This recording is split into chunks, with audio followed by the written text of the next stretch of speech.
So let's welcome in now live Oklahoma Congressman Kevin Hern. He's a member of the powerful House Ways and Means Committee, which writes the tax laws, and he's chair of the also powerful House Republican Policy Committee. Mr. Chairman, welcome. It's good to see you. It's good to be with you. Doesn't it seem like the left is a little nervous about New Jersey and some of these other states, and the fact that a socialist is likely to be elected the mayor of New York City, a guy who's a Hamas sympathizer? I feel like it's dangerous and not enough people are speaking out. Your thoughts tonight?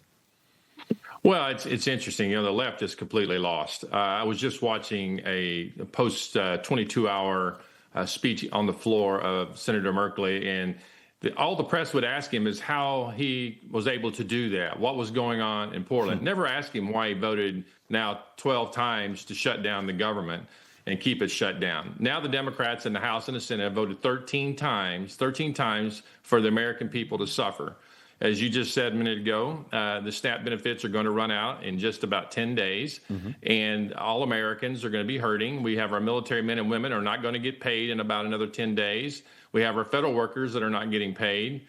We have air traffic controllers, TSA agents, Border Patrol. All the people that are keeping us safe are not getting paid. Yeah. The left has got to get us back open. I mean, Chuck Schumer has the power. He needs to make sure that 5 Democrats support it.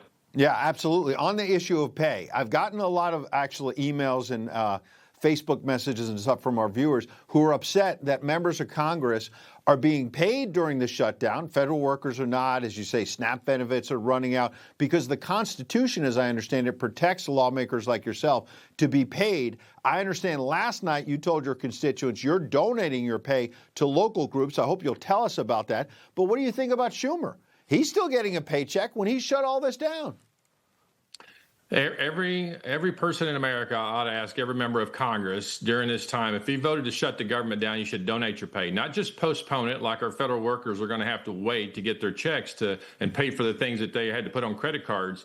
But go to Chuck Schumer, go to Hakeem Jeffries and say to their Democrat members, not just forfeit, don't just postpone your pay, forfeit it. I'm giving all of my money to people in need, whether it's our food banks, whether it's our military, our veterans organizations here in Tulsa, Oklahoma, in my district, and making sure that these folks are getting a little bit of help. I donated a check yesterday to the TSA agents and air traffic controllers over at Tulsa International Airport, took a check over there.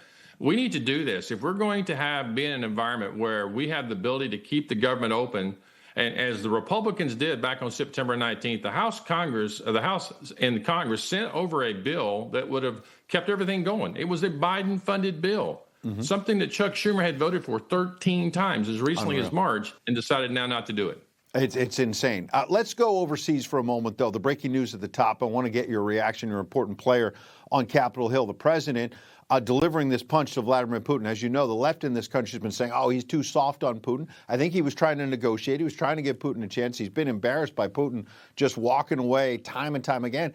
Now the Treasury Department tonight says they're sanctioning the top 2 Russian oil companies. How important is this in terms of trying to break the back of Putin's economy to get him to stop funding this war? Well, it's a very complicated situation. The best kind of war is to not have one, and that's what Joe Biden allowed to happen. And it started with his abysmal pullout in August of 2021 out of Afghanistan and emboldened Putin. And now President Trump's got to clean up that mess. And like he says all the time, there's 1 million people have died unnecessarily because of Joe Biden and his administration.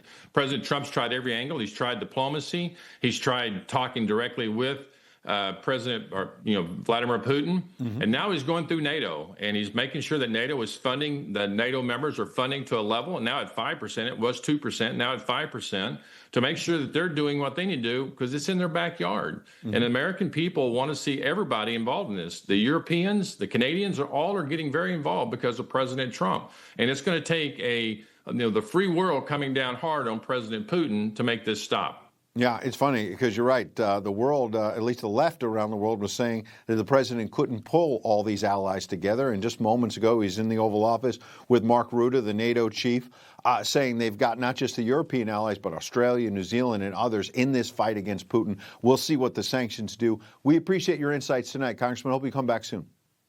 Thanks for having me. All right.